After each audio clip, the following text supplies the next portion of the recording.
Muito bem. E nós vamos tratar de um assunto que foi destaque aqui no Rio Grande do Sul na semana passada. E vamos ter uma entrevista exclusiva aqui no Bastidores do Poder. Vocês devem ter acompanhado no noticiário, inclusive aqui no Grupo Bandeirantes, né, uma operação da polícia envolvendo, inclusive, o presidente, à época, da CRM, a Companhia Rio Grandense de Mineração, engenheiro Melvis Barros Júnior, né, que foi exonerado, né, da presidência da estatal. A decisão havia sido tomada já na quinta-feira, entretanto, a oficialização dela ocorreu hoje, né. Foi uma exoneração a pedido, definida numa reunião, né, do então presidente com a Secretaria do Meio Ambiente e Infraestrutura, que é hoje comandada pela Marjorie Kaufmann. Há uma investigação em curso sobre uma suposta licitação que foi realizada em 2022 na compra de caminhões para a frota da CRM. Né? Segundo a investigação, esta licitação poderia ter sido alvo de um direcionamento. Uma licitação aí que custou, segundo o que consta, R$2 milhões, a aquisição de 3 caminhões. E nós vamos conversar com exclusividade com o ex-presidente da CRM, o engenheiro civil Melvis Barros Júnior, que está aqui no Bastidores do Poder. Bem-vindo ao programa, e eu já começo lhe perguntando qual que é a explicação que o senhor dá, dada a repercussão do caso, né, com o apontamento de que essa licitação teria sido direcionada. Foi um direcionamento ou isso já estava no planejamento à época em que o senhor presidiu a companhia? Obrigado, Macalossi, pelo espaço. É importante esclarecer essas questões. Nós fomos pegos de surpresa com essa operação midiática, né? Esse é um assunto que foi muito discutido na CRM. Nós tínhamos originalmente 9 caminhões Perline, que são caminhões fora de estrada, comprados em 2012. A frota foi se deteriorando, quebrando, e nós tínhamos 3 apenas caminhões em operação, e surgiu uma proposta de uma empresa para nos vender 3 caminhões de um lote que foi desativado, porque esses caminhões só foram importados na época, em 2012, pela CRM, pela Vale do Rio Doce e pela CSN. Veio essa oferta de 5 Perlines e mais um outro que estava variado para tirar peça. A diretoria avaliou, achou que era interessante, porque nós precisamos recompor frota. Não existe mais os caminhões Perline, a fábrica fechou na Itália. Mandamos a Minas Gerais, e isso lá no início de 2022. Nosso gerente de manutenção, engenheiro Juliano, e o nosso diretor técnico, o André, para verificar os caminhões se tinha interesse. O pessoal foi a Minas Gerais, fez um relatório e disse: olha, presidente, é interessante o negócio para nós, até porque esse acréscimo na nossa frota possibilita uma economia de quase R$1 milhão por mês com terceirizados. Olha só, esses caminhões se pagam em 4, 5 meses de trabalho, eles se pagam. Bom, como o negócio era interessante, o que nós decidimos? Vamos fazer um pregão eletrônico para comprar caminhões. Nós tínhamos uma verba orçamentária de 2 milhões e 200. Não conseguimos comprar tudo, mas 3 nós devemos conseguir comprar. Então foi feito o pregão eletrônico, todo justificado tecnicamente o porquê, uma recomposição de frota, com parecer da superintendência jurídica. Os caminhões foram comprados, né? A empresa entrou e nós compramos o caminhão por 2 milhões e 279 mil. Num pregão eletrônico aberto para todo o Brasil, em 2 edições, completamente transparente. Então, não existe na Lei 866, a Lei de Licitações, e nem na 13.303, que é a lei que trata de licitações para as empresas de economia mista, algum mecanismo que proíba de quem ofertou um produto para o setor público não possa participar de uma licitação. Eu desconheço essa legalidade e o jurídico da CRM, que é um jurídico experiente, também desconhece. Então, para nós, não existe nenhuma irregularidade. Licitações desse tipo já foram feitas no passado? Já foram feitas. O mesmo estilo de contratação? A CRM já adquiriu no passado caminhões usados, né? Porque um caminhão novo desses custa R$6 milhões e leva 1 ano para ser entregue. Então, nós compramos um caminhão 750 mil colocado em Candiota, veio de Minas Gerais. Nós pagamos 12% do caminhão novo colocado em Candiota. Por que recomposição de frota?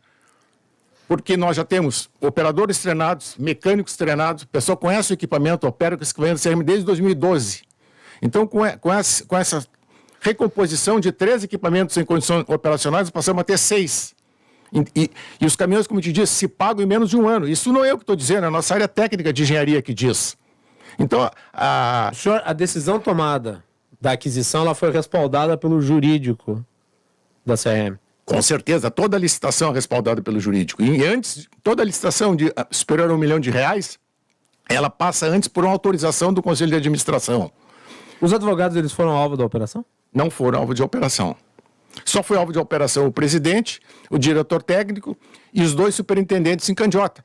Que não sei... Empresários. Empresário, provavelmente, eu não sei quem são, foi a empresa que vendeu os equipamentos para a CRM. Sim. O senhor caracterizou essa operação como midiática. Midiática. Pergunto-lhe, por que alguém teria algum interesse de lhe prejudicar? Ô, Macalossi, eu vou te dizer o seguinte, quando nós assumimos a companhia, eu fiquei 4 anos na CRM, talvez um dos presidentes mais longos. Assumi a companhia, ela tinha R$1.300.000 em caixa, não tinha condição de pagar a folha de pagamento. Devia mais de 5 milhões para fornecedores que ela não conseguia pagar, tinha fornecedor que não queria vender mais para a CRM. Tinha 4 ações coletivas trabalhistas dos sindicatos. Passados 4 anos, nós não devemos nem um centavo para fornecedor. Temos mais de 40 milhões em caixa e as 4 ações coletivas foram ajustadas com os sindicatos. CRM é uma estatal rara hoje, pois não tem nenhuma ação coletiva de sindicato em tramitação. Então, talvez agora que a empresa está saneada, equilibrada, né, a gente talvez mexeu com alguns mecanismos que não interessava mexer, né, é do jogo político. Agora, eu tenho que fazer a defesa da minha honra e da minha gestão. Eu não posso aceitar um fake news desse, dizer que uma licitação dessa foi direcionada. Eu decido em cima de documentos, em cima de parecer jurídico. Então eu pergunto aqui, eu não sou advogado, sou engenheiro, qual é o mecanismo da Lei 866 ou da 13.303 que diz que quem ofertou um produto para o setor público não pode participar da licitação? Minha pergunta ainda em relação à natureza da operação. O que subsidiou, na sua avaliação, a operação que bateu a porta da sua casa? Não sei. A gente ficou surpreso, porque se é pegar meu celular, é só ir na CRM. Ô, presidente, queremos seu celular. Eu pego o celular, pego do outro diretor. Lá em Candiota, que é uma cidade pequena, 4 viaturas de polícia na casa dos 2 superintendentes, expondo eles a um julgamento, né? Expondo a imagem de pessoas que não tem nada que ver. A licitação ela é decidida em Porto Alegre, a especificação passa aqui em Porto Alegre. Os operadores em Candiota... Então, o senhor repudia que, segundo pessoas com quem eu conversei antes dessa entrevista, perfeito, alegam a operação foi o máximo discreta possível. Não foi discreta. Em Candiota foram 4 viaturas numa cidade pequena na frente da casa dos superintendentes. Então não foi discreta. No meu edifício chegou 4 policiais no meu apartamento, 6h30, 7 horas da manhã, armados. Quer pegar meu celular? Só me liga, eu levo na delegacia. O celular meu foi pego um dia depois da operação de Candiota. Podia ter apagado, deletado, não fiz absolutamente nada do celular porque não tem que esconder, né? Então, para mim, midiática, com grande repique na imprensa, informando os meios de comunicação. Eu desafio a CAGE para um debate público sobre o processo. Porque o senhor está falando sobre a Contadoria e a Auditoria Geral do Estado. Que é o que parece que baseou a operação policial. Bom, mas tem alguém lá na CAGE que seria contra o senhor? Não sei. Que tem eventualmente criado uma situação para lhe envolver numa denúncia grave dessas? O processo tem segredo de justiça. Segredo de justiça, mas toda a mídia divulgou, meu nome foi divulgado. Então, eu convido a CAGE, a gente faz um debate que tem um programa, vamos ver quais são as ilegalidades que tem na licitação. Tem afirmações da CAGE no processo que eu considero criminosas. Dizer que nós antecipamos pagamento para a empresa. Nós atrasamos todos os pagamentos para a empresa. Porque os caminhões apresentaram pequenos defeitos, os caminhões estavam parados há muito tempo, né? Quando tu coloca uma coisa é tu avaliar ele sem carga, sem estar em produção. Mineração é um serviço pesadíssimo, né? Quando tu colocou em operação, queimou um relé, estourou uma mangueira. Normal, nós já esperávamos esse tipo de problema. E o fornecedor nos atendeu todas as necessidades de reparação do equipamento nos primeiros 2, 3 meses que ele apresentou pequenos problemas. Se tu comprar um carro usado, tu só tem garantia de caixa e motor. Caixa e motor não deram problema até hoje e deram pequenos problemas simples que o fornecedor resolveu para nós. Só para reforçar isso que o senhor fala, o senhor disse que o conjunto que partiu talvez do CAGE para a operação da Polícia Civil, o senhor classifica como criminoso. Classifica como criminoso. A CAGE é vinculada à Secretaria da Fazenda, é um órgão subordinado à Secretaria da Fazenda. Então dá para se dizer que partiu do governo. Não, eu não posso afirmar, né? O relatório da CAGE, ela desconsidera, inclusive, documentos que estão aqui no processo. Desconsidera. Né? Porque quando a CAGE fez o apontamento para a CRM, nós respondemos. E a resposta da FAGE foi assim, ó, apesar da defesa da CRM, mantemos o entendimento. E não entrou no mérito dos documentos. Eu nunca vi disso. Né? Dizer que nós temos um contrato com o fornecedor que tinha os prazos de pagamento e dizer que nós antecipamos pagamentos, pena que não dá para ver na televisão, esse aqui é o tipo de equipamento. O senhor pode mostrar na câmera, aqui nessa câmera. Isso aqui é o tipo de caminhão, né? Nós estamos falando de caminhão, quando se fala não é caminhão que roda em rua. Isso aqui são caminhões de fora de estrada. Um pneu desse tem altura de 1,80 m. Só um pneu desse custa 60 mil. São 6 pneus em cada caminhão. Os pneus vieram em estados, alguns pneus até sem uso. Então, só em pneu, um caminhão desse tem mais de 300 mil reais. Não há uma consultoria prévia junto à CAGE quando se faz uma licitação? Não é hábito de se fazer isso. Como é que funciona a dinâmica entre a empresa estatal e a CAGE? A CAGE faz uma auditoria anual ou age sob denúncia. Nesse caso, que a gente sabe, foi uma denúncia. Mas então a denúncia partiu de alguém que está dentro da estrutura da CRM. Provavelmente, denúncia anônima. Claro, perfeitamente. Mas provavelmente alguém que conheceu o processo. Então, o que a gente quer deixar claro, e nós estamos muito tranquilos nesse processo. Deixa eu aproveitar e lhe perguntar, porque o senhor está defendendo a licitação porque ela não teria causado dano e estaria corroborada com as decisões anteriores respaldadas por advogados do CRM. Um caminhão desse custa no mercado hoje, segundo os especialistas, no mínimo 1 milhão. Nós pagamos 750 mil. E como é que o senhor defende o apontamento de que essa licitação ela não teve concorrência efetiva? Ela não teve. Porque me parece que o centro da acusação é menos pelo prejuízo ou dano e mais pela falta de concorrência efetiva. Como é que o senhor responde isso? Eu respondo o seguinte: os caminhões Perline, em 2012, foram importados pela CRM, 12 unidades, pela CSN, Companhia Siderúrgica Nacional, se eu não me engano, 24 unidades, e pela Vale do Rio Doce, que eu não me lembro as quantidades. Então ninguém mais comprou esse caminhão. Então nós sabíamos que esse caminhão não tem no mercado. Quando surgiu a proposta para nós, isso é mosca branca, vamos comprar esses caminhões. Aí, não podemos comprar direto, somos uma empresa pública, vamos ter que fazer uma licitação. Quando a CAGE diz que a empresa ofertou os caminhões para a CRM antes da licitação, sim, por nós não poder comprar direto, que nós abrimos um pregão. Justamente por não poder comprar direto. Abrimos um pregão, pode ser que mais alguém tenha esse caminhão, nós sabíamos que ninguém tinha. Nós chegamos a discutir a possibilidade de comprar sem licitação, porque é um objeto raro no mercado. Caminhão Perline, de 60 toneladas. Então, se optou em fazer a licitação porque poderia aparecer mais alguém, a gente não sabe. Então, esse caminhão não existe no mercado. Então, para nós foi um achado, uma recomposição de frota. Porque, como te disse, dos 9 originais nossos, só 3 estavam em operação.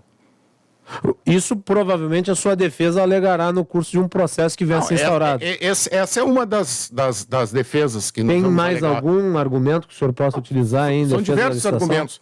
Nós temos, por exemplo, aqui, vou te mostrar, um orçamento para recuperar uma transmissão de Perline, só uma transmissão de um dos nossos caminhões que está parado, 450 mil. Nós temos um outro Perline nosso, também da frota original nossa, que foi canibalizado, foi retirado peças. Só para recompor esse caminhão nosso é 950 mil. Ou seja, nós consertar um caminhão nosso que está parado custa mais caro do que nós compramos, que está em melhor condição que o nosso. São dados. Né? Não são opiniões, são documentos. Os orçamentos estão aqui, pode ser checado com as empresas que são tudo autorizadas. São empresas de grande porte que trabalham com esse tipo de motores e transmissões. Esse é o comportamento de outras empresas no mercado? Com certeza. O senhor utilizou, na época em que presidia a companhia, padrões de contratação. Eu sei que não existe licitação no setor privado, Sim. Mas padrões de aquisição que se assemelham ao setor privado? Se eu tivesse poder... Há compliance dentro da CRM? A compliance. Se eu tivesse poder como gestor privado, eu teria comprado todos os lotes de caminhão. Quais são os mecanismos de compliance da sua gestão? Não, nós temos um encarregado de compliance na empresa, né? E que recebe e acompanha todos os procedimentos. E teve alguma manifestação a respeito dessa licitação específica? Não houve dessa específica, não houve. Porque, como eu te falei, nós fomos pegos de surpresa agora, tínhamos respondido os relatórios de auditoria da CAGE, né? E eu não sei qual é o encaminhamento, porque normalmente da CAGE vai para o Tribunal de Contas. O Tribunal de Contas solicita explicações complementares da empresa, né? E nesse fato não ocorreu. Ou seja, da CAGE foi para o DEIC direto, não sei qual é o... Não tivemos acesso ao processo, então eu não sei o que justifica essa operação policial, né? O senhor teve essa busca e apreensão na sua residência. O senhor já está indiciado ou essa parte ainda não se deu? Não. No caso, o senhor teve uma busca e apreensão, mas ainda não se formalizou nada. Não existe processo, né? O que existe é um inquérito. Processo. Sim, um inquérito. Né? E todo baseado numa... Veja bem... Os advogados não tiveram acesso a esse inquérito. Não. O senhor sabe do que o senhor está sendo acusado? Não sei também. Pelo que eu vi pela operação policial e divulgação na imprensa, seria em relação à licitação. Suposto direcionamento. Então, veja bem, ou houve direcionamento ou não houve. Suposto direcionamento... O CACAGE não tem segurança para afirmar que houve um direcionamento? Vamos discutir essa questão judicialmente, porque eu acho que cabe, inclusive, dano à imagem e à honra das pessoas. Tu não pode acusar alguém por um suposto. Ou tu fez ou tu não fez. Mas um suposto tiro, uma suposta morte, um suposto direcionamento. É a primeira vez que uma empresa direciona algo para comprar mais barato do que vale. Eu devia ganhar um prêmio. Se o caminhão vale no mínimo 1 milhão e nós conseguimos comprar 750 mil, eu devia ganhar um prêmio do governo do estado. Sim, ainda assim o senhor foi exonerado. O senhor... porque fica muito... disse que foi a pedido. Foi a pedido mesmo? Não, foi uma conversa com a secretária e com o secretário Arthur Lemos que eu entendi melhor sair para poder me defender. Obviamente o governo não tem obrigação de me defender, né? E eu, como presidente da companhia, tenho limites de fazer uma defesa nesse processo. Eu agora, como cidadão, como pessoa física, né, vou poder usar todos os argumentos que eu julgar que são adequados e necessários. Eu, como gestor público, e estando dentro de uma estrutura hierárquica, eu tenho limitações de como agir. Sim. No caso, o senhor pretende usar os seus eventuais advogados em processos, inclusive contra o CAGE? Nós vamos usar todos os mecanismos disponíveis para limpar a nossa honra e a nossa imagem. Porque eu devo dizer assim... Porque, veja bem, Sim, nós vamos trabalhar em cima de documentos, não em cima de opinião. Não em cima de opinião. Documentos, porque a Caixa Judicial vai ter que provar. Perfeito. Nós estamos aqui conversando, né, com o ex-presidente da CRM, Companhia Rio Grandense de Mineração, Melvis Barros Júnior, uma entrevista exclusiva sobre o episódio aí da semana passada, a operação, né, que aponta, né, uma hipotética direção numa licitação de compra, aquisição de caminhões pela estatal. À época a presidência era, né, do Melvis Barros. E eu lhe pergunto, ok, o senhor sai do governo, aliás, o senhor sai da presidência da CRM, o senhor passa então a defender-se com um nível melhor de movimentação. Mais liberdade, eu te diria, mais liberdade. Mais amplitude. Mas o senhor está fazendo essa primeira manifestação pública aqui no meu programa. Eu lhe pergunto isso porque chama atenção. Eu sou formado em Direito. Os seus advogados concordam que o senhor se manifeste sem a presença deles? Não sei se orientado. Eu falei previamente com o meu advogado, ele disse que não havia nenhum tipo de problema que eu poderia manifestar. Que, em geral, advogados desaconselham manifestações públicas. Mas nós não temos que esconder, Guilherme, nós não temos que esconder. Um processo extremamente transparente, extremamente benéfico para a empresa. Os caminhões foram comprados abaixo do valor que eles realmente valem. Eles já se pagaram. Veja bem, nós conseguimos uma economia de no mínimo R$1 milhão por mês com esses caminhões em relação... Se nós não tivermos caminhão, nós vamos terceirizar o transporte de carvão e a descobertura vegetal, né? Assim nós fizemos um mix, uma parte terceirizada e uma parte nós operamos com nossos equipamentos. Isso aqui vai nos gerar uma economia de praticamente R$1 milhão mês. Os caminhões custaram 2.279.000. Em 3 meses, 4 meses de produção plena, os caminhões estão pagos. E isso é engenharia, isso é gestão. Foi por isso que nós pegamos a empresa quebrada, com 1.300.000 em caixa, que não tinha dinheiro para folha, e hoje eu estou saindo com mais de 40 milhões em caixa. A empresa devia 5 milhões para o fornecedor, hoje não deve nada. Isso não é dito, mas é dito uma suposta direcionamento de licitação. Então a imagem do gestor, o que o gestor fez de bom não interessa. Nós temos que macular a imagem do Melvis. E há, na acusação, o senhor disse que não teve acesso ao inquérito, mas há na acusação algum tipo, por óbvio, se a acusação é de um direcionamento, esse direcionamento, se existiu, ele tinha alguma natureza, algum fim. Há alguma acusação pessoal contra o senhor, de que o senhor ou os demais que eventualmente tenham sido aqui alvo da operação tenham se beneficiado por conta do direcionamento? Eu desconheço. Nos pega surpresa. Sua defesa já requisitou a abertura do inquérito para poder se defender? Estamos requisitando a abertura do inquérito. Tudo bem. Gostaria de agradecê-lo pela participação aqui no Bastidores do Poder, né, para falar sobre esse assunto, um assunto obviamente espinhoso, e vamos aguardar qual que vai ser a evolução do caso para saber o teor completo da investigação. O senhor vai alegar, portanto, na defesa que a licitação não foi direcionada e de que houve concorrência. Não, é isso? Nós vamos alegar pela legalidade do processo todo, né? O processo foi transparente, foi um pregão eletrônico aberto para todo o Brasil, né? Quando tu direciona uma licitação, tu faz um conjunto de exigências que impeçam as pessoas de ofertar um determinado produto, certo? Nós temos uma única exigência, 20 mil horas de uso dos caminhões. É como eu te digo, tu não compra um carro usado sem determinar um limite de quilometragem. Se fosse uma licitação de um carro, eu não poderia botar carro com no máximo 100 mil quilômetros. Caminhão fora de estrada não tem velocímetro, tem orímetro, ele marca a hora. Isso é o praxe do mercado.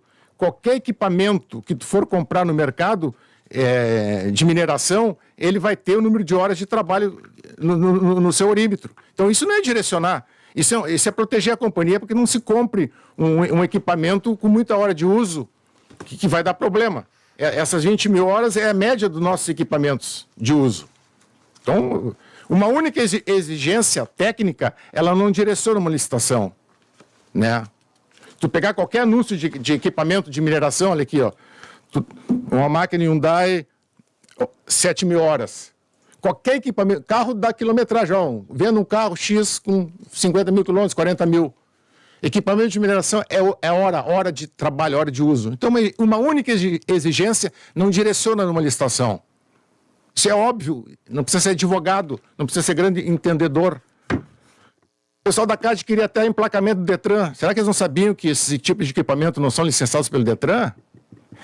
Então, só para tu ver o grau de loucura, vamos dizer assim, de que aconteceu nesse processo. Nós estamos muito tranquilo, esperamos a abertura desse inquérito, já nos antecipamos, o delegado, estamos dispostos a fazer depoimento a qualquer momento, então estou muito tranquilo. Entre a opinião dos auditores da CAGE e o parecer e a opinião do jurídico da CRM, que são advogados experientes, doutor Chaves, com mais de 40 anos na área de mineração, eu fico com toda a tranquilidade com o parecer dos advogados da CRM. Muito bem. Melvis Barros Júnior, obrigado pela participação, pelos esclarecimentos. O senhor teve a possibilidade aqui no programa de responder a todas as perguntas com tempo e nós deixamos o espaço aberto para manifestação da CAGE, se entender adequado, a Contadoria e Auditoria Geral do Estado, bem como também dos órgãos investigatórios da Polícia Civil que conduziu as operações. E se quiserem fazer um debate, a gente está disponível, né? Porque transparência é fundamental para a sociedade. Não se pode ouvir um lado, ouvir apenas uma versão dos fatos. Agora, nós temos documentos, nós não temos opinião. Obrigado, Macalossi. Nós vamos fazer um intervalo e voltamos na sequência.